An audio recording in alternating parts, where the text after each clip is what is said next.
Assalamualaikum. Halo Pak. Waalaikumsalam. Selamat Ya, pagi Pak Adis, apa kabar? ya selamat apa nih? Selamat pagi ya, pagi juga. Pagi. Sekarang kita Iya. Kita biasa biasa biasa malam ya. iya, jadi agak lupa gitu ya. Q&A. Biasanya malam kita kalau live gitu kan. Jadi sekarang alhamdulillah ketemu pagi walaupun besok ketemu lagi kita ya Pak Reza ya. Besok malam. Betul, betul. Malam Q&A kita ya. Oke. Betul. Siap, siap, Iya. siap. Pak Adis sehat ya? Alhamdulillah sehat Pak. Moga-moga Pak Reza juga Alhamdulillah. sehat ya sama tim IDX dan keluarganya juga tetap sehat semua. Amin, amin, amin, amin Ya. ya rabbal alamin ya. Mudah-mudahan Pak BTW ini Adis suara saya kedengeran kan ya? Jelas ya? jelas, jelas, jelas Pak Adis. Oke. Suara saya juga jelas kan ya? Ya, kedengeran Pak. Jelas kok Pak. Jelas ya. Oke, baik Pak Adis. Ya mudah-mudahan Pak Adis selalu sehat, keluarganya juga selalu sehat, dan kemudian juga tim Mandiri Sekuritas juga semuanya selalu sehat. Dan Amin. tentunya Sobat IDX dan Sobat Mapan juga mudah-mudahan selalu sehat ya Pak Adis ya. Dan mudah-mudahan kita juga bisa segera ini nih, masuk ke endemi gitu ya. Nggak lagi di pandemi, tapi Yes. segera beralih ke endemi ya. Ini Ya. lagi apa ya, mudah-mudahan ya sudah menurun lagi grafik ya, dan Iya. mudah-mudahan memang betul-betul kita bisa ke endemi, tidak ada lagi varian-varian lainnya gitu ya Pak Adis Iya. ya. Amin. Mm. Oke, baik Pak Adis, ini kita market review ya pagi ini. Saya izin untuk coba sampaikan terkait dengan update-nya dulu Pak Adis ya, Iya. dari terkait dengan indeks ya. Ya. Kalau kita lihat ya, sepanjang pekan lalu ya, IHSG pekan lalu itu ditutup melemah sebesar 0,08% ke Ya. posisi 6.922,60 dari penutupan pekan sebelumnya pada level 6.928,33. Kemudian juga rata-rata nilai transaksi harian sepanjang pekan lalu naik dibandingkan pekan sebelumnya, yakni menjadi 21,74 triliun per harinya. Selama pekan lalu cukup ramai nih ya Pak Adis ya. Dari sebelumnya, pekan sebelumnya itu 14,33 triliun per harinya. Dengan demikian, rata-rata nilai transaksi harian sejak awal tahun itu senilai 14,33 triliun. Jadi cukup tinggi ya selama pekan lalu nih rata-rata transaksi harian. Meskipun begitu, sepanjang pekan lalu, investor asing mencatatkan net sell sebesar 10,67 triliun. Net sell asing cukup besar nih sepanjang pekan lalu, 10,67 triliun. Tapi secara akumulatif, investor asing masih membukukan net buy nilai 17,5 triliun sejak awal tahun. Jadi sejak awal tahun sebenarnya masih net buy ya Pak Adis ya. Ya. Dan sektor energi, teknologi, dan finance ini mencatatkan penurunan paling dalam ya, sepanjang pada tren pelemahan IHSG sepanjang pekan lalu. Ya sepanjang pekan lalu memang energi, kemudian teknologi dan finance ini mengalami pelemahan ya. Energi melemah 4,72%, tekno ini melemah 4,13%, kemudian finance melemah 1,16%. Tapi kalau kita lihat year to date-nya sebetulnya sektor energi memimpin nih masih ya, mengalami penguatan 23,15% ya Pak Adis. Tapi yang jawara tahun lalu ini tekno ini melemah Ya. sampai paling dalam nih tahun ini ya update-nya. Ini 12,28% nih mengalami pelemahan tekno ya. Padahal tahun lalu luar biasa gitu ya, mengalami penguatan yang luar biasa, tapi di tahun ini kelihatan melemah. Nah, Pak Adis melihat pergerakan market sendiri di sepanjang pekan lalu gimana nih Pak Adis? Ya, oke. Terima kasih ya Pak Reza. Sekali lagi sudah mau berkolaborasi sama Mandiri Sekuritas di acara market review ya, yang biasa dilakukan tiap hari Senin jam 10 pagi. Mungkin sebelum saya mulai, saya menyapa teman-teman Sobat IDX dan Sobat Mapan Mandiri Sekuritas dulu ya. Selamat pagi semuanya. Terima kasih nih udah nonton acara hari ini. Ya, kita akan kupas sedikit banyak tentang market ya gitu. Nama saya Yudhistira Putra Pradana, saya kepala cabang Mandiri Sekuritas. Kalau misalnya kita ngomong market gitu ya, tadi mungkin Pak Reza udah mention sedikit bahwa apa namanya ada penguatan ya, year to date itu kita lihat ada penguatan yang cukup signifikan di sektor energi. Ya, ini kan sebenarnya sebuah apa namanya impact juga ya daripada perang Ukraina dan Rusia, bukan perang ya, maksudnya invasi Rusia terhadap Rusia ke Ukraina yang Ukraina. sudah berlangsung dalam beberapa minggu terakhir. Dan sepertinya sih kalau misalnya kita lihat kemarin, walaupun sudah ada wacana untuk melakukan perdamaian, tapi kayaknya gagal, sehingga kita bisa expect mungkin invasi ini akan terus terjadi hingga mungkin beberapa minggu atau beberapa bulan ke depan. Ya, karena kan tujuannya daripada Rusia itu menginvasi Ukraina adalah take over Kiev ya, yang dimana itu adalah ibu kotanya dari Ukraine. Ditambah lagi makin panas juga kondisi antara Rusia dan juga Amerika Serikat gitu ya, yang mereka memang di sini kondisinya kondisi diplomatiknya mungkin kurang baik. Tapi kalau misalnya kita coba relate sama market, memang Rusia ini kan sebuah negara yang produsen komoditas terbesar ya untuk beberapa jenis komoditas secara global, dan mereka juga eksportir besar, antara lain seperti batu bara, minyak dan gas bumi juga gitu ya, yang dimana supply ke global market itu memang banyak dari Rusia gitu ya. Jadi kalau misalnya teman-teman lihat kemarin kuartal 3 2021 kenaikan harga energi itu lebih didorong oleh terbukanya pasar kembali setelah pandemi kayaknya udah mulai reda gitu ya. Dan bisnis mulai dibuka kembali. Awal tahun ini katalis untuk energi lagi memang adalah invasi dari Rusia terhadap Ukraine gitu ya. Dan ini kita sudah merasakan harga batu bara, minyak bumi, lalu gas bumi, dan juga nikel itu juga mengalami kenaikan yang cukup signifikan ya, dan itu juga memberikan dampak yang cukup positif terhadap harga saham-saham yang related terhadap komoditas-komoditas tersebut ya. Kalau batu bara mungkin teman-teman kemarin ada yang sempat masuk juga, Indika Energy, PTBA, Harum Energy itu mengalami kenaikan yang cukup baik gitu ya. Tapi memang kan kalau batu bara, minyak bumi, lalu gas bumi itu kan memang adalah old energy gitu ya. Dan dengan kenaikan yang cukup signifikan di bulan Februari, mungkin di pikiran para pelaku di pasar ya, kalau misalnya old energy ini sudah terlampau tinggi dengan adanya keterbatasan akses untuk mereka mendapatkan supply itu dari Rusia, mungkin bisa switch ke sumber energi terbarukan, yang dimana di sini providernya bisa dari nikel yang merupakan salah satu elemen utama dalam pembuatan baterai ya. Itu juga kemarin nikel ada satu hari kita lihat naik harganya sampai 50-60%-an gitu ya, sampai saat ini tradingnya nikel itu juga masih disuspend gitu ya. Tapi impact-nya memang cukup positif terhadap harga saham yang berhubungan dengan nikel juga. Kalau misalnya teman-teman mungkin kemarin ada yang ngikutin juga Antam ya, itu Antam juga dan beberapa afiliasinya seperti Inco dan Tins itu juga mengalami kenaikan yang cukup baik gitu ya di beberapa minggu terakhir gitu. Tapi kalau misalnya kita perhatikan, memang sekarang harganya itu sudah mulai ada koreksi, dan sekarang mungkin sudah mulai konsolidasi gitu ya, karena mungkin dianggapnya harganya sudah terlampau tinggi gitu ya. Tapi kalau misalnya teman-teman mungkin di sini ada yang mainnya swing trading, tinggal lihat aja supportnya di mana, nanti bisa coba untuk spekulasi masuk ketika sudah ada di support, nanti bisa jual di resistance gitu. Karena untuk trend uptrendnya sepertinya sih saat ini sudah mulai sudah mulai berbalik arah ya, Pak Reza ya. Jadi ya teman-teman sekarang mungkin bisa trading lebih ke swing trading aja untuk saham-saham komoditas gitu. Nah, itu untuk yang komoditasnya. Mungkin sekarang kita masuk ke IHSG-nya dulu ya, Pak Reza ya. Jadi kalau misalnya kita perhatikan year to date,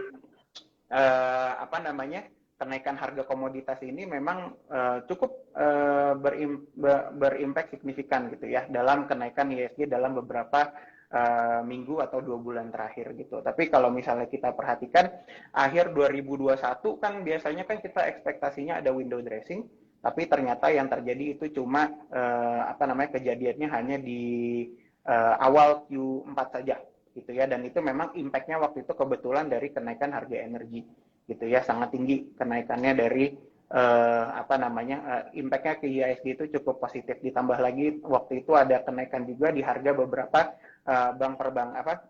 saham perbankan yang blue chip ya.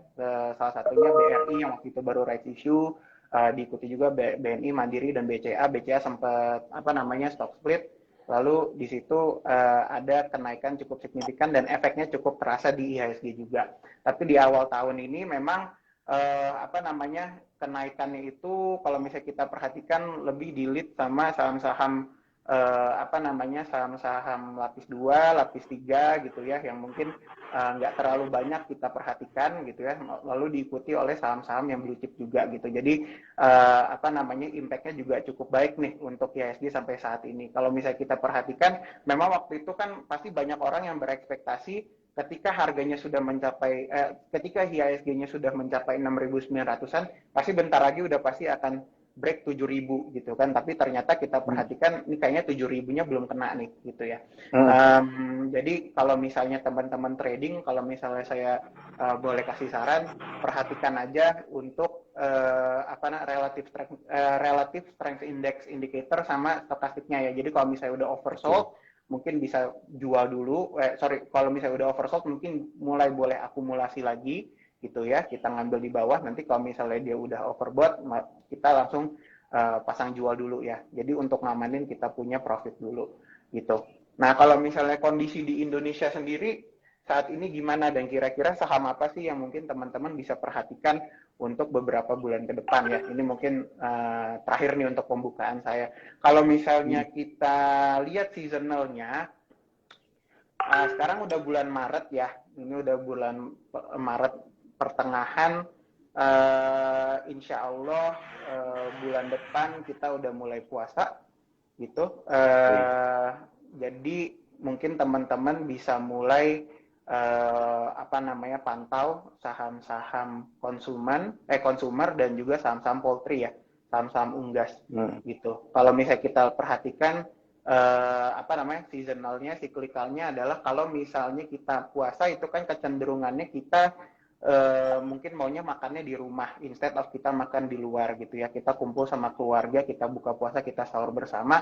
Jadi kalau misalnya ibu-ibu ke pasar, mereka pasti cari daging, mereka cari ayam, mereka cari telur gitu ya. Jadi untuk saham-saham di sektor poultry itu sebenarnya bisa menjadi salah satu option untuk teman-teman mulai akumulasi dari sekarang gitu ya. Jadi contohnya seperti Japa, Cepin, UU gitu ya. Itu mungkin bisa menjadi beberapa opsi. Dan kalau misalnya kita perhatikan juga secara siklikal, kalau misalnya bulan Ramadan itu kecenderungan untuk orang-orang melakukan konsumsi itu lebih tinggi gitu ya. Jadi kalau misalnya teman-teman banyak orang mau beli misalnya baju baru gitu kan, atau misalnya mau beli, ada yang mau open house, mereka beli furniture baru supaya rumahnya lebih tertata, lebih bagus lagi gitu ya. Itu cobalah mulai pantau saham-saham yang berhubungan dengan sektor-sektor tersebut gitu ya. Contohnya seperti Ramayana, lalu misalnya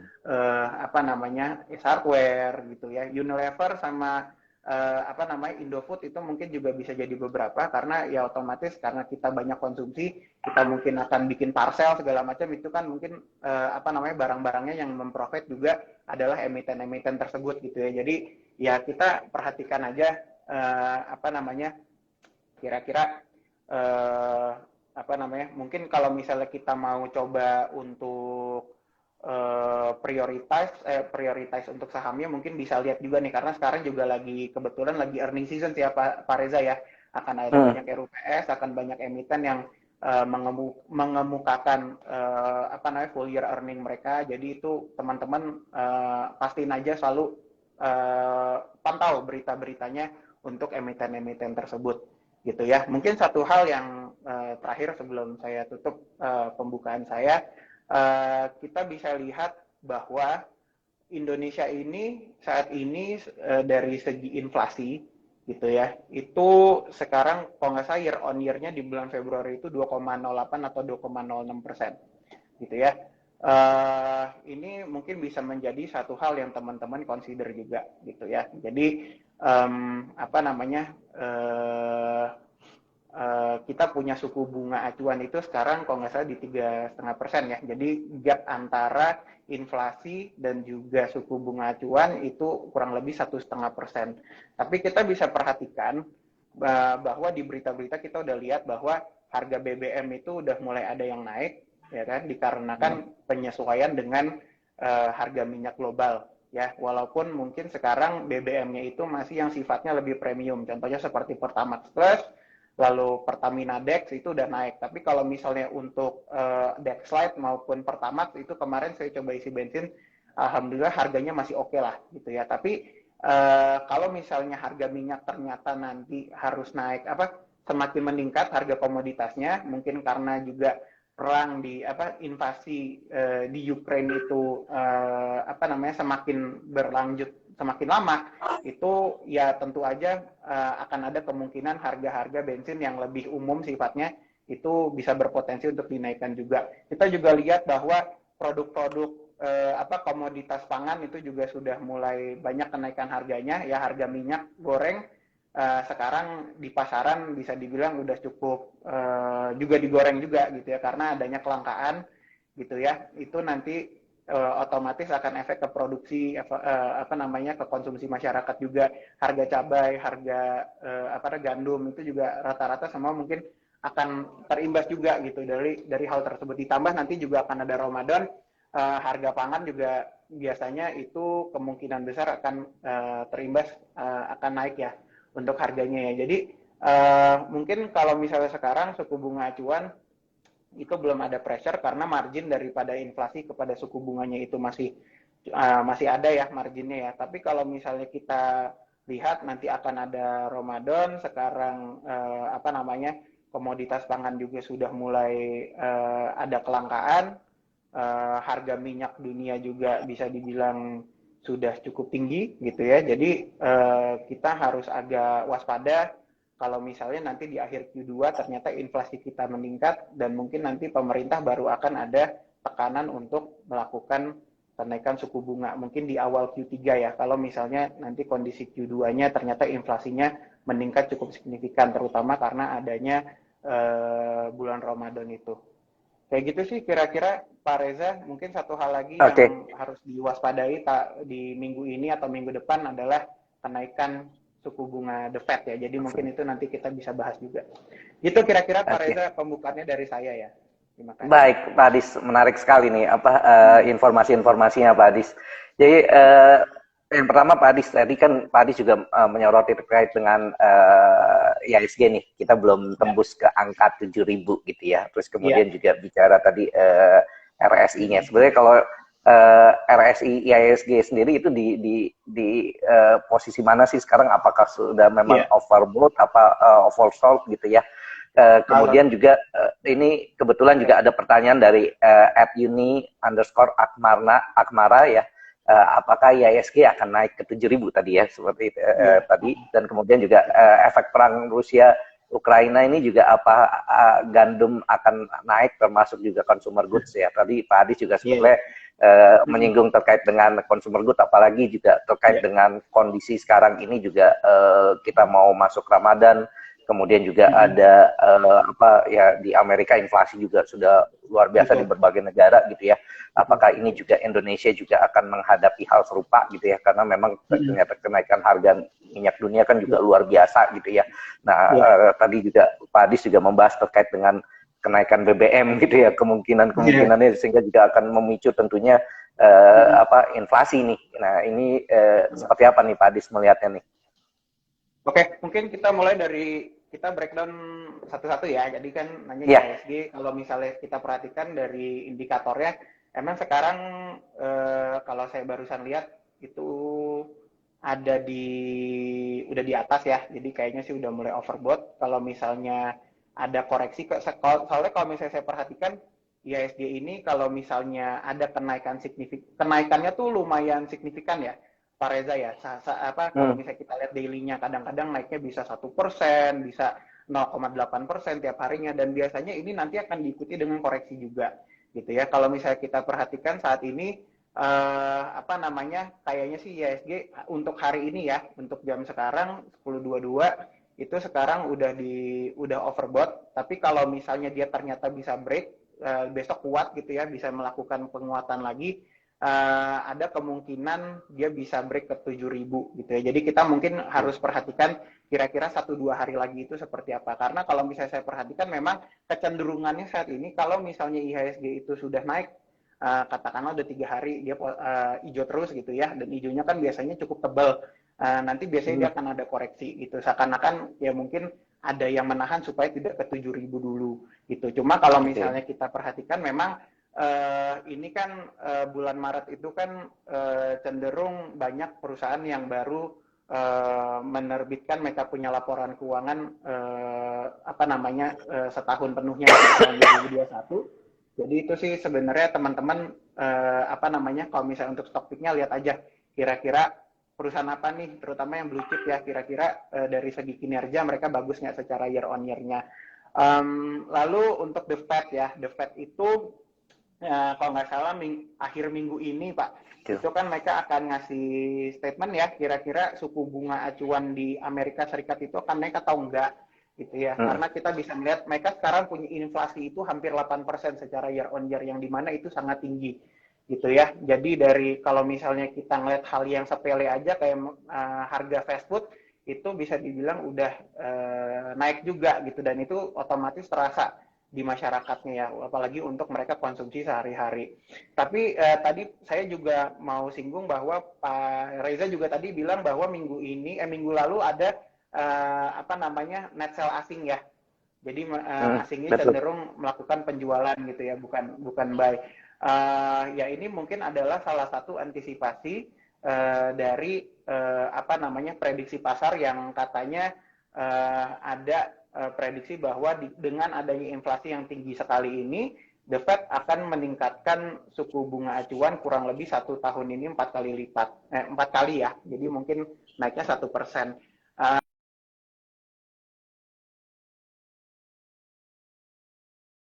Indonesia nanti impact-nya gimana ke Indonesia? Kalau di Indonesia itu sekarang bisa dibilang sepertinya sih kondisinya sudah sangat berbeda dengan kemarin tahun 2013.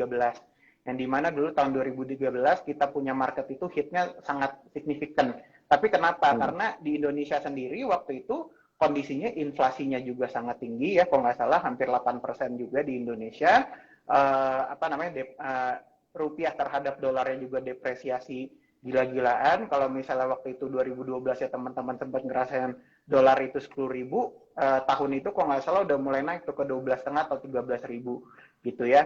Harga komoditasnya juga banyak yang naik, sehingga kita punya ekonomi itu bisa dibilang waktu itu digenjot dan akhirnya overheating gitu ya untuk ekonominya.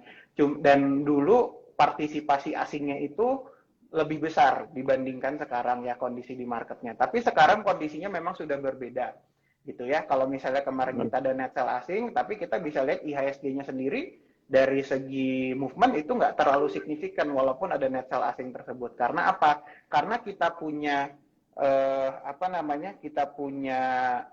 jumlah investor ya di berbagai segmen itu semakin melebar gitu ya. Sekarang udah makin banyak retailnya, udah makin banyak udah makin banyak institutional non-banks ya seperti asuransi, dana pensiun segala macam, itu semakin besar partisipasinya di pasar modal, sehingga dan kondisi ekonomi kita juga sekarang relatif jauh lebih baik dibandingkan dengan tahun 2013 ya. Kita bisa lihat bahwa pergerakan rupiah terhadap dolar juga nggak terlalu banyak goncangan gitu ya. Jadi kita bisa bilang kalau misalnya The Fed ini nanti akan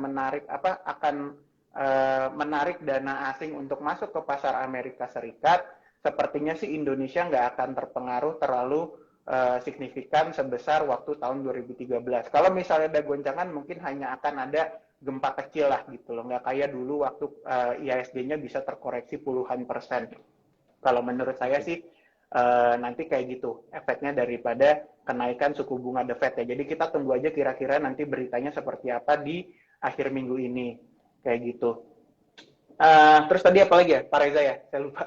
Yang gandumnya tadi tuh Pak. Oh iya, gandum itu bisa juga dibilang bahwa gandum itu kan salah satu source-nya itu dari Ukraine juga ya Pak Reza ya. Jadi Iya.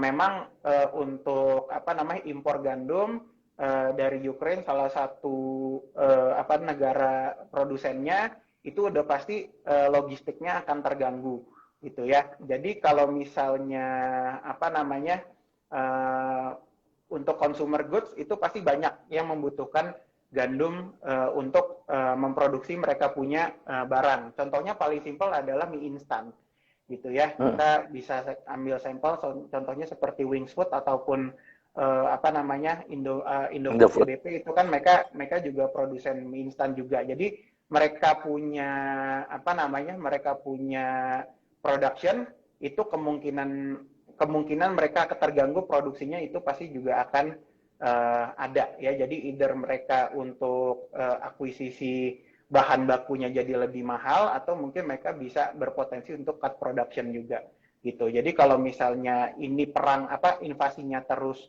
berlanjut sampai beberapa minggu ke depan, beberapa bulan ke depan, Ukraine nggak bisa supply gandum ke global markets, itu kemungkinan besar nanti mereka punya kinerja Q1 atau Q2 gitu ya, itu kemungkinan akan terganggu juga dikarenakan hal ini gitu ya. Dan kita bisa bilang juga bahwa mie instan itu kan salah satu apa namanya makanan pokok juga kalau di Indonesia gitu ya, apalagi buat Hmm. teman-teman mahasiswa gitu ya di akhir bulan gitu. Jadi ya itu sih satu hal yang harus kita perhatikan nih terkait gandum.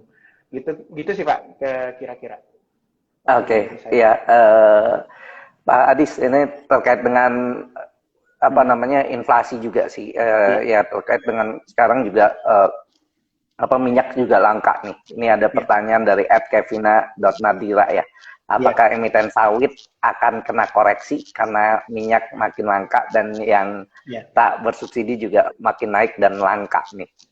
Dan ini dampaknya tadi kita masih bicara terkait dengan energi ya, di samping katakanlah hmm. jadi bicara pertambangan, tapi juga terkait dengan CPO nih, Pak Ya, Adis. ya.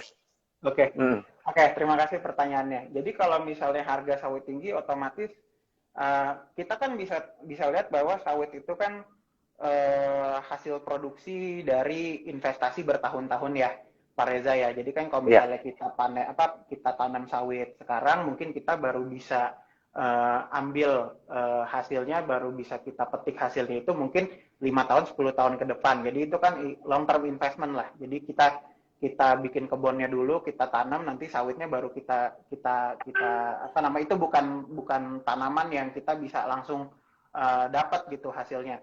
Tapi jadi kalau misalnya mereka udah investasi kurang lebih 5-10 tahun yang lalu, terus tahun ini mereka baru bisa ambil ekstrak apa namanya minyak sawitnya dari sana dengan kondisi global apa namanya CPO price yang cukup apa namanya cukup meningkat ya di beberapa pekan atau beberapa bulan terakhir, menurut saya sih itu malah menjadi suatu untuk emitennya sendiri, itu seharusnya bisa menjadi suatu keuntungan gitu, karena mereka punya apa namanya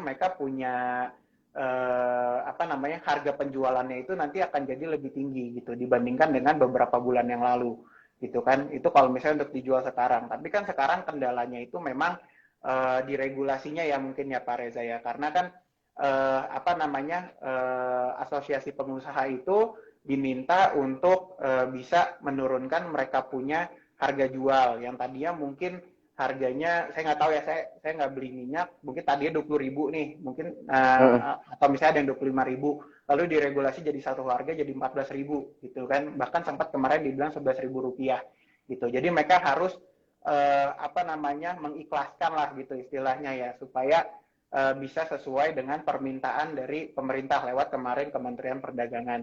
Tapi tetap sih isunya itu kan apa namanya itu kalau misalnya untuk emitennya, tapi kan mungkin isunya lebih banyak sekarang di konsumennya gitu ya Pak Reza ya. Kenapa? Karena ya sekarang kita bisa lihat bahwa minyak goreng itu langka banget gitu loh. Langka, hmm. mungkin ada yang menimbun, ada third party yang menimbun minyak goreng tersebut, sehingga masyarakat agak sulit mendapatkan akses ke sana gitu ya. Saya boleh share, mungkin kemarin saya kenal ada orang saya tanya, kemarin beli minyak goreng dapat berapa? Katanya 1 liter itu ada yang harganya sampai Rp60.000. Itu kan mahal banget gitu kan. Jadi mungkin itu bukan satu hal yang dirasakan langsung oleh para produsen juga gitu. Karena mereka kan harus menyesuaikan dengan harga yang sudah disesuaikan oleh pemerintah ya, satu harga itu di 14.000. Tapi ya yang kasihan nanti adalah si masyarakatnya gitu. Sekarang mereka kesulitan gitu kan untuk mendapatkan minyak goreng tersebut. Mungkin mereka harus bayar harga yang lebih premium gitu dibandingkan dengan harga yang sudah disesuaikan. Kayak gitu sih Pak Reza kalau misalnya untuk kalau untuk sektor CPO ya. Iya. Terus kemudian ini nih Pak Adis tadi ada bertanya terkait dengan kita beralih dari pandemi ke endemi nih. Ya pandemi ke endemi. Kita menuju ke endemi sekarang ya. Berbagai negara, beberapa negara udah menuju ke endemi ya. Mereka sudah menyatakan endemi. Tapi kita kan belum nih. Tapi menuju ke sana katanya apa? Menuju ke endemi. Nah ini sektor-sektor apa yang diuntungkan gitu ya? Tadi ada dari siapa tadi pertanyaannya ya? Itu menanyakan terkait itu ya. Sektor-sektor apa yang diuntungkan? Kalau kita lihat kan di year to date nih yang 2020 itu kan 2020 yang jadi jawarannya sektor kesehatan waktu itu ya. Kemudian 2021 sektor teknologi. Tapi kalau kita lihat year to date 2022 ini itu kesehatan kemudian teknologi itu justru saat ini lagi minus nih Pak Adis ya. Lagi minus. Nah, apakah dengan terkait dengan pandemi ke endemi ini nah yang mana nih yang menarik nih menurut Pak Adis? Oke, pertanyaannya menarik ya. Jadi kalau misalnya kita ngomong tentang recovery itu pasti ada temanya sendiri ya. Siapa aja nih kira-kira industri yang akan diuntungkan. Kalau misalnya kita ngomong endemi, otomatis kita ngomong tentang aktivitas masyarakat yang sudah lebih bebas dibandingkan dengan tahun 2020 ataupun 2021. Gitu ya. Kita mungkin kemarin juga lihat teman-teman LRT itu stiker tempat duduknya juga udah mulai dicabut-cabutin. Jadi transportasi publik itu kemungkinan besar sudah mulai shifting ke occupancy-nya tuh mungkin 75-80% sampai 100% gitu sebentar lagi. Jadi menurut saya sih kalau misalnya ada saham-saham yang berhubungan dan sektor transportasi ya mungkin seperti pesawat terbang gitu ya, itu mungkin teman-teman bisa mulai pantau untuk saham-saham tersebut. Lalu aktivitas masyarakat itu juga berhubungan ketat dengan konsumsi gitu ya. Jadi untuk sektor-sektor konsumen, sektor retail itu teman-teman juga udah mulai bisa pantau lagi tuh ya untuk emiten-emitennya gitu ya. Tadi kan kita udah mention sedikit tentang beberapa Pak Reza yang emiten-emiten yang mungkin akan mulai manggung lagi ya nanti pas Ramadan, karena kan setelah Ramadan itu kan harapannya bulan Mei bulan Juni itu endeminya tuh semakin terasa gitu kan, tapi startnya jelas dari bulan puasa nanti. Dan kalau misalnya masyarakat sudah beraktivitas, bisnis sudah mulai terbuka lagi, otomatis pengusaha-pengusaha, para pemain di pasar sudah mulai mencari pendanaan baru gitu ya. Untuk apa? Untuk membiayai mereka punya operasional, membiayai mereka punya pegawai, mungkin mereka mau ekspansi. Otomatis kemana mereka harus mencari dana segar tersebut? Mereka bisa mendapatkan optionnya itu untuk mengajukan kredit ke perbankan gitu ya. Jadi perbankan itu apalagi kalau misalnya nanti ternyata ada kenaikan suku bunga juga ya yang akan kita perhatikan perkembangannya dalam beberapa bulan ke depan. Ya otomatis dengan banyaknya bisnis yang mau ekspansi, dapat dana segar dari perbankan, mereka bisa menyalurkan kredit lebih banyak lagi gitu ke publik. Dan dengan banyaknya kredit yang disalurkan, otomatis net interest margin yang mereka dapatkan dari hasil menjual uang ke masyarakat tersebut itu juga bisa.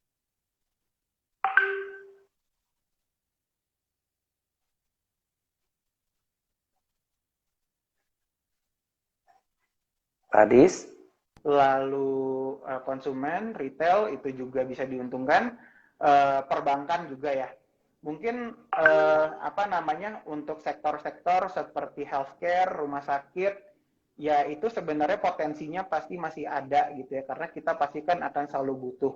Cuma again apa namanya, tergantung sih dari bagaimana mereka bisa berinovasi, apakah mereka bisa mencarikan bisa mengadakan cara penyembuhan yang baru gitu kan, karena menurut saya sih walaupun endeminya sudah ada, pasti masyarakat itu masih ada lah, pasti banyak orang yang masih takut sama COVID gitu kan, walaupun pemerintah pasti nanti mengarahkannya kita tuh harus bisa berdamai dengan COVID, kita harus bisa hidup bersama COVID, jadi kita kemudian harus bisa menganggap bahwa COVID itu seperti flu biasa aja. Tapi mungkin akan ada apa namanya, mereka akan dapat booster, mereka akan dapat vitamin injection segala macam. Itu bagaimana rumah sakit bisa berkompetisi supaya bisa memberikan layanan-layanan tersebut lebih baik lagi kepada masyarakat.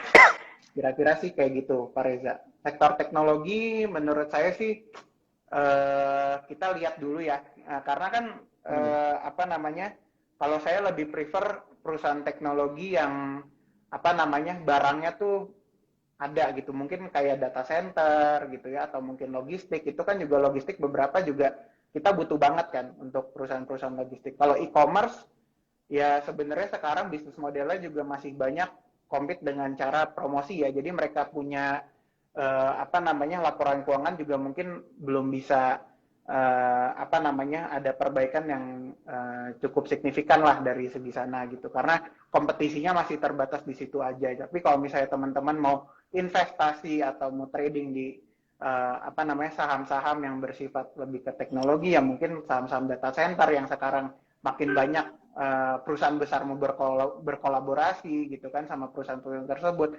logistik yang udah pasti kita butuh tiap hari untuk apa, untuk ngantar makanan, ngantar barang segala macamnya, itu sepertinya lebih oke tuh untuk kita perhatikan saham-saham tersebut. Kalau dari saya sih gitu kira-kira, Pak Reza. Oke, baik, makasih Pak Adis. Tadi pertanyaannya dari @haika_kamil 2000 ya Pak Adis. Ya. Nah, kemudian nih ada dari @lianur.aryani Pak Adis ya. Kalau saham properti ini gimana gitu ya? Apakah naik seiring dengan tak ada PPKM tadi ya, terkait dengan kita menuju endemi gitu ya? Apakah properti ini juga, kalau kita lihat kan juga sebetulnya pekan kemarin justru properti yang mengalami penguatan paling tinggi nih. Ya, menguat 5,4% indeks sektor properti selama pekan lalu nih. Nah, apakah ini tanda-tanda nih properti akan naik nih setelah katakanlah beralih dari pandemi ke endemi nih Pak Adis? Oke, kalau misalnya kita ngomong minggu lalu, mungkin salah satu faktor yang cukup jadi jadi katalis positif untuk perusahaan-perusahaan properti itu mungkin lebih ke IKN-nya ya, Pak Reza ya. Karena kan kita bisa lihat orang mungkin punya prediksi bahwa kalau misalnya ibu kota Nusantara itu sudah jadi atau sedang dibuat bahkan ya, itu pasti akan banyak perusahaan properti ya, di luar perusahaan konstruksi juga yang kemarin juga mengalami kenaikan cukup bagus. Perusahaan properti juga pasti akan banyak masuk ke sana, mungkin bikin perumahan, bikin kota satelit segala macam gitu kan.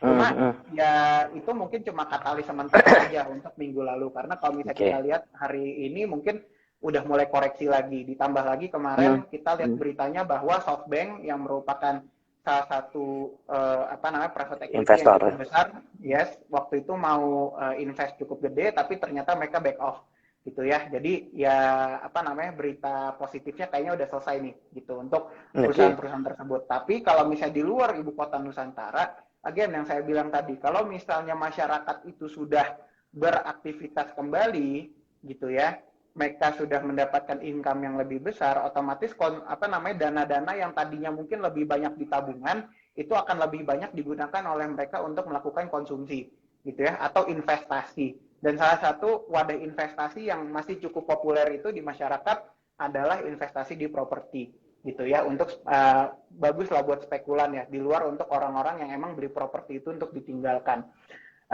Jadi kalau misalnya apa namanya, untuk properti, menurut saya sih kalau misalnya endeminya sudah selesai gitu ya, saya yakin perusahaan properti juga akan lebih confident lagi untuk membangun di lahan-lahan yang mereka punya gitu ya, karena mereka pasti punya, untuk yang apa namanya, perusahaan properti yang punya land bank gede, pasti mereka lagi nunggu timing yang bagus gitu ya, untuk mereka bisa membangun lagi untuk segera bisa ditawarkan lagi kepada masyarakat gitu. Jadi ya ditambah masyarakat sekarang juga masyarakat Indonesia saya melihatnya masih banyak lah yang pengen punya rumah gitu ya. Jadi ya bolehlah untuk teman-teman juga lihat kondisinya setelah nanti endemi untuk perusahaan properti seperti apa. Kalau opini dari saya sih gitu, Pak Reza. Oke, baik. Makasih Pak Adis. Selanjutnya ini terkait dengan sektor kesehatan nih. Ini ada beberapa pertanyaan ya memang yang terkait dengan kesehatan nih karena khususnya farmasi nih ya, farmasi karena udah nggak perlu lagi katakanlah jaga jarak, nggak perlu lagi tes PCR, tes antigen gitu ya. Kita kemana-mana mau naik pesawat terbang nggak perlu lagi. Nah ini gimana nih sektor kesehatan nih Pak Adis? Ini dari Afif Heri dan juga ada Lianur Aryani nih. Oke, terima kasih pertanyaannya. Jadi untuk sektor farmasi sendiri mungkin balik lagi ya sama seperti tadi sektor healthcare juga seperti rumah sakit. Kemarin itu kan story-nya tentang vaksinasi dan ketika vaksin pertama sudah mulai disuntikan ternyata story-nya selesai gitu ya. Tapi kita bisa lihat bahwa emang sekarang sektor farmasi itu masih downtrend nih dan untuk kapan pembalikan arahnya itu kita juga belum bisa prediksi gitu ya. Jadi kalau misalnya teman-teman mau trading saham farmasi lagi, kalau saya bilang entry-nya ya tentu aja ketika sudah ada konfirmasi untuk pembalikan arah dulu. Jadi ya sama ya, in general kalau misalnya kita mau masuk ke saham ya jangan masuk ke saham-saham yang lagi downtrend karena kan istilahnya kita nangkap pisau jatuh gitu kan bahaya, nggak bagus buat tangan kita nanti malah makin bolong gitu. Jadi untuk teknikalnya perhatikan di lihat nanti entry-nya kira-kira kapan nih supaya mereka itu bisa konfirmasi pembalikan arahnya. Cuma ya emang saat ini saya bisa bilang belum ada nih story-nya lagi untuk perusahaan-perusahaan farmasi. Ditambah tadi Pak Reza juga kita sempat mention banyak tentang endemi, mungkin sebentar lagi vaksinasinya juga udah di stop gitu ya, nggak tahu sih, maksudnya mungkin booster masih ada tapi mungkin booster berbayar gitu ke depan kalau misalnya endemi itu ada untuk orang-orang yang emang mungkin butuh atau misalnya pengen gitu ya, jadi bukan sebuah kewajiban lagi. Jadi kalau misalnya untuk saat ini sih menurut saya sektor farmasi memang belum ada story-nya aja gitu Pak Reza. Jadi kita harus menunggu lagi kira-kira kapan nih perusahaan farmasi akan ada inovasi yang relevan sama zamannya kayak gitu sih Pak Reza. Oke, baik Pak Adis. Kita beralih ke perbankan nih Pak Adis ya. Pasti tentu banyak yang bertanya nih. Sebenarnya banyak banget pertanyaan terkait dengan apa sektor perbankan ya. Ya di samping katakanlah juga bank-bank besar, kemudian juga ada bank-bank digital gitu ya Pak Adis. Nah Pak Adis sendiri melihat gimana nih? Pekan lalu memang ada koreksi untuk sektor apa? Sektor perbankan juga mungkin setelah bagi-bagi dividen gitu ya. Tentu ada koreksi gitu kan. Nah, gimana nih dengan di pekan ini atau katakanlah ke depannya nih untuk sektor perbankan sendiri, apalagi tadi akan ada kenaikan suku bunga The Fed gitu kan, yang mungkin juga akan diiringi dengan kenaikan suku bunga BI rate juga gitu ya, yang kemungkinan juga bisa jadi juga akan ikutan naik. Nah ini gimana juga terhadap sektor perbankan nih Pak Adis? Oke, terima kasih Pak Reza pertanyaannya. Jadi kalau misalnya kita bicara tentang suku bunga The Fed, ya kondisi Amerika itu bisa dibilang beda lah sama di Indonesia ya. Jadi di Amerika itu memang ekonominya ini lagi overheating. Jadi mereka itu memang perlu emang ada urgensi yang lebih besar untuk melakukan kenaikan suku bunga.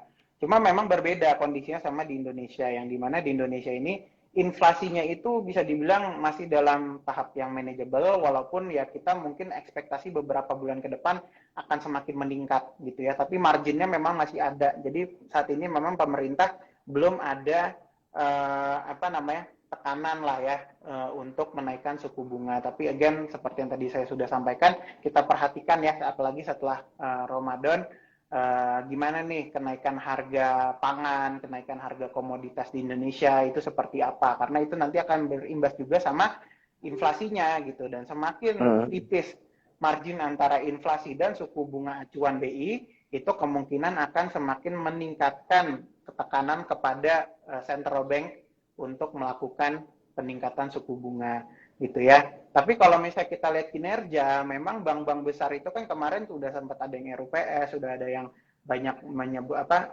memberikan pemaparan tentang mereka punya kinerja full year, kita bisa lihat most big banks itu ya seperti Bank Mandiri, Bank BCA, Bank BNI dan Bank BRI itu semua pertumbuhannya cukup positif ya, hampir double digit untuk seluruh emiten tersebut ya. Jadi kita bisa lihat bahwa ya ini menunjukkan kalau misalnya credit quality gitu ya, collection dan juga pemasukan untuk perbankan itu bisa dibilang semakin baik gitu ya di tahun 2021 dibandingkan tahun sebelumnya yang dimana waktu itu bank tuh banyak yang berdarah-darah karena harus restrukturisasi, mungkin harus ada write off dan segala macamnya gitu ya. Dan tren ini sih harapannya kalau endemi ini memang akan segera diterapkan, ya otomatis itu akan berdampak lebih positif lagi di tahun ini terhadap emiten-emiten perbankan, terutama untuk big banks yang memiliki exposure terhadap kredit yang sifatnya besar gitu ya. Itu untuk bank-bank yang blue chip gitu ya, untuk for big banks itu. Tapi kalau misalnya untuk bank digital gitu kan, itu kira-kira gimana? Bank digital sih menurut saya tahun lalu itu story-nya banyak gitu ya. Karena apa? Karena banyak spekulasi di pasar. Ada bank ini mau diakuisisi sama ini, bank yang lain mau diakuisisi sama ini gitu. Cuma orang itu masih terbatas dalam tahap spekulasi aja. Ada bank yang mau diakuisisi sama perusahaan teknologi mana gitu ya.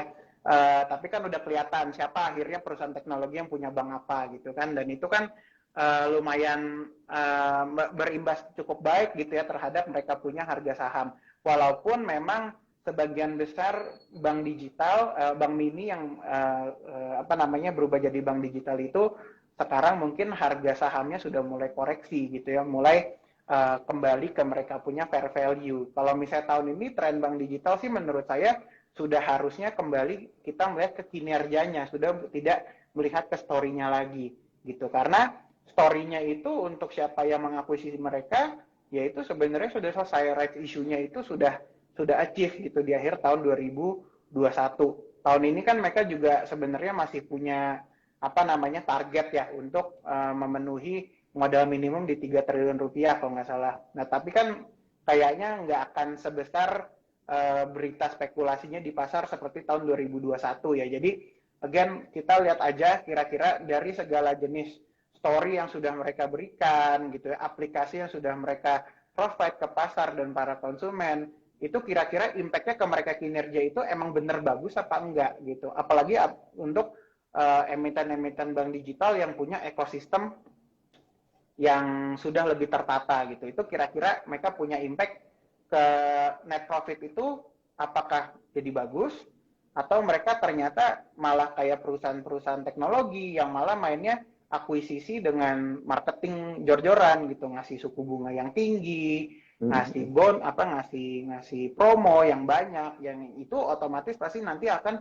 berimbas pada mereka punya net profit mungkin malah jadi semakin berdarah-darah gitu. Mungkin gitu sih Pak Reza terkait perbankan. Oke. Baik, Pak Adis. Selanjutnya ada pertanyaan dari @putri_tamara Siska. Pak, untuk sektor transportasi dan telekomunikasi seperti televisi digital ini bagaimana, Pak? Oke. Mungkin transportasi dulu ya. Transportasi ini menurut saya dengan seiring dengan dibukanya border untuk masyarakat melakukan aktivitas, itu harusnya bisa dikasih semakin bagus ya di tahun 2021. Tapi ya kalau misalnya ada satu perusahaan yang menurut saya cukup bagus inovasinya, ya mungkin kemarin kita dengar AirAsia ya. AirAsia kan kita tahu sebagai sebuah perusahaan maskapai penerbangan. Tapi mereka sekarang udah masuk ke ranah food delivery service. Ya, jadi mereka udah ngikutin GoFood, ShopeeFood tuh. Sekarang mereka ada AirAsia Food namanya, dan ada beberapa service yang lebih consumer gitu, yang udah rame kita lihat di mana-mana. Jadi itu sih sebenarnya menurut saya satu inovasi yang cukup baik, karena itu menunjukkan kalau misalnya mereka itu sudah sudah mulai beradaptasi. Karena mungkin mereka sekarang lihat kalau misalnya bisnis airline itu kompetisinya udah banyak ya, kompetisinya yang main perang harga juga udah banyak. kondisi pandemi juga masih memberikan sedikit ketidakpastian terhadap mereka punya bisnis, ya udah mereka main ke bisnis mass retail yang kira-kira udah laku gitu loh. Salah satunya bisnis logistik itu. Logistik itu juga menurut saya bisnis logistik itu juga sebenarnya kayaknya sih masih cemerlang. Kenapa? Karena adanya COVID itu kita sudah sangat dependen sekali sama yang namanya delivery gitu loh. Sekarang kita kalau misalnya belanja lewat e-commerce, pesan makanan ya udah ada aplikasinya. Lalu misalnya kita mau beli barang segala macam itu kan udah ada aplikasinya, dan yang menyambungkan kita antara aplikasi-aplikasi tersebut gitu ya, itu kan otomatis ada perusahaan logistiknya gitu kan. Jadi ya kalau misalnya menurut saya ketergantungan itu kayaknya tidak akan hilang gitu loh bahkan setelah endemi, karena kita sudah terbiasa dengan gaya hidup yang seperti itu. Jadi untuk perusahaan-perusahaan logistik ya menurut saya ke depan pasti mereka masih bisa lebih bagus lagi, karena banyak perusahaan logistik sekarang yang sudah adapt sama teknologi juga gitu kan. Jadi mereka harapannya tentu aja mereka punya bisnis itu bisa semakin efisien. Telekomunikasi sama ya, jadi telekomunikasi itu sekarang ya kita nggak mungkin nggak butuh internet, kita nggak mungkin nggak butuh TV digital gitu kan, atau TV kabel. Tapi masalahnya di telco itu adalah memang terkait dengan playernya itu masih fokus banyak sama perang harganya gitu loh. Jadi kalau misalnya mereka punya bisnisnya bagus, ya mungkin mereka agak tertekannya gimana caranya supaya harga saya itu lebih bersaing sama kompetitor di toko sebelah gitu loh. Tapi ya sekarang dengan ketergantungan masyarakat dengan internet, menurut saya sih mereka punya prospek masih oke ya gitu. Apapun penyedianya, mau Telkom, mau Excel, maupun Indosat yang sekarang juga udah merger sama Hutchison gitu ya, dengan mereka punya punya konsolidasi aset yang lebih bagus lagi, itu ya menurut saya dengan inovasi mereka yaitu sebenarnya mereka punya prospek masih oke. Ditambah lagi sekarang perusahaan telco itu sekarang juga bukan cuma fokus ke penyediaan paket data aja, mereka udah fokus ke bisnis teknologi, mereka udah inovasi di sana. Telkom contohnya mereka punya venture capital sendiri gitu kan, mereka provide tower segala macam, fixed asset mereka di menara gitu ya. Jadi ya ini sebuah ekosistem yang mereka udah build gitu ya, udah bangun ya, harapannya itu bisa selalu diutilize gitu loh sama masyarakat gitu Pak Reza. Oke, baik Pak Adis. Kemudian terkait retail nih Pak Adis, ada @ana_FZ retail bagaimana Pak? Karena kebutuhan makin naik dan makin mahal nih. Apalagi mau ada kemungkinan inflasi gitu ya. Iya, betul. Oke, untuk sektor retail kalau menurut saya sih ya sama ya. Kita menuju endemi, masyarakat semakin mudah untuk pergi kemana-mana, konsumsi juga harusnya semakin konsumsi juga seharusnya semakin tinggi gitu ya, untuk produk-produk yang di-provide oleh emiten di sektor retail and consumer. Tapi kalau misalnya teman-teman mau invest di emiten-emiten tersebut, kalau menurut saya sih perhatikan juga mereka punya laporan keuangan gitu ya. Apakah laporan keuangannya itu menunjukkan growth, atau misalnya malah atau dari segi pertumbuhannya malah declining. Jadi kalau misalnya sekarang ternyata dari segi pertumbuhannya malah masih turun, ya mungkin teman-teman bisa hindari dulu saham-saham tersebut. Kalau misalnya udah beli di atas, harganya semakin turun, belum ada tanda-tanda recovery, ya lebih baik mungkin bisa cut loss dulu gitu ya, lalu pindahkan ke emiten lain yang dari segi kinerjanya juga masih lebih oke, sahamnya juga mungkin masih lebih ada fluktuasi dan cenderung naik gitu loh, dibandingkan dengan kita keep saham kita di emiten-emiten yang udah downtrend, mungkin kinerjanya juga nggak gitu bagus. Gitu Pak Reza dari saya. Oke. Baik, Pak Adis. Pak Adis nih kalau kita lihat kan sekarang bulan Maret gitu ya, udah mulai Ya, ya banyak yang RUPS, kemudian juga bagi dividen gitu ya. ya, Nah, apa sih yang harus dilakukan oleh investor nih terkait ya, dengan musim-musim pembagian dividen? Apalagi biasanya apakah menjelang bagi dividen mungkin harga-harga akan terkerek naik, tapi setelah itu mungkin koreksi gitu ya, ya. Nah, ya. ini apa yang perlu diketahui oleh investor nih, dan apa yang perlu dilakukan oleh investor nih terkait dengan hal ini nih, Ya. Pak Adis? Oke, makasih Pak Reza. Ini pertanyaannya cukup menarik ya, karena banyak orang-orang itu punya punya cara yang berbeda-beda untuk apa namanya menanggapi dividen. Jadi gini, kalau misalnya teman-teman tujuannya untuk jangka panjang, gitu ya, dan apa namanya emiten yang teman-teman sudah eh, investasikan itu ternyata dari segi pertumbuhannya itu positif, gitu ya, sama beberapa, dan dari segi industrinya kira-kira beberapa tahun ke depan atau mungkin sampai selamanya itu akan terus ada gitu ya. Kalau menurut saya misalnya nanti ada koreksi setelah tanggal kum dividen, ya di hold aja karena kan toh tujuannya adalah untuk berinvestasi di jangka panjang. Tapi kalau Oke. misalnya tujuannya teman-teman sekedar ingin mendapatkan capital gain gitu ya, memang kecenderungannya setelah tanggal kum dividen itu harga sahamnya cenderung koreksi gitu ya. Koreksinya seberapa besar? Biasanya sesuai dengan dividen yield yang diberikan oleh sahamnya tersebut dari hari terakhirnya gitu. Jadi kalau misalnya teman-teman ingin sekedar mendapatkan capital gain, menurut saya bolehlah dijual dulu di tanggal kum dividennya. Nanti ketika sudah turun sesuai dengan dividen yield yang ditawarkan oleh apa namanya emiten tersebut, nanti boleh serok lagi di bawah, nanti tunggu naik lagi, ya udah kita mainnya jangka pendek atau jangka menengah aja gitu. Jadi balik lagi nih ke gimana teman-teman mau jadi investor jangka panjang gitu ya, kita apa namanya kita menabung sampai lama gitu ya, atau misalnya kita mau jadi trader jangka pendek aja kayak gitu Pak Reza.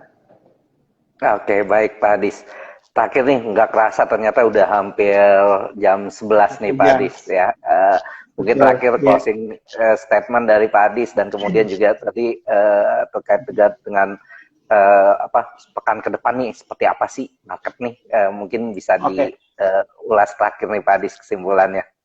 Ya. Oke. Makasih Pak Reza. Kesempatannya lagi ya untuk hari ini Mandiri Sekuritas boleh ngomong di acaranya IDX Jawa Barat.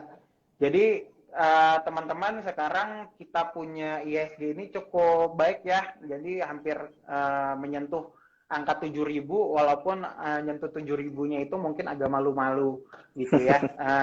Tapi memang kalau misalnya kita lihat pergerakannya, kalau misalnya ada apa namanya kenaikan, ada rally beberapa hari, itu biasanya cenderung mereka akan koreksi lagi. Kalau misalnya support sama resistensinya mungkin di sekitar 6950, supportnya di 6820 mungkinnya. Jadi kalau misalnya teman-teman mau trading, ya nanti perhatikan aja gitu support dan resistance tersebut gitu ya. Jadi apa namanya sebelum itu IHSG bisa break ke 7000, teman-teman bisa tradingnya itu range-nya di 6820 sampai 6950. Kalau misalnya apa yang harus diperhatikan, ya kita lihat aja kira-kira The Fed itu nanti akan menaikkan suku bunga atau tidak, ya mungkin di akhir Oke. minggu ini. Tapi jangan terlalu khawatir sama pasar domestik kita ya, karena sekarang kita punya kondisi ekonomi itu jauh lebih baik gitu kan. Apa namanya, dan partisipasi pasarnya juga lebih beragam ya, yang dimana partisipasi asing di pasar itu bisa dibilang sudah tidak terlalu tidak sebesar tahun 2013. Jadi kalau misalnya nanti akan ada guncangan, mungkin guncangannya hanya minor gitu, tidak akan terkoreksi dalam seperti dulu tahun 2013. Jadi teman-teman nggak harus terlalu khawatir. Nah mungkin beberapa hal yang harus teman-teman perhatikan, sebentar lagi kita menghadapi bulan Ramadan gitu ya.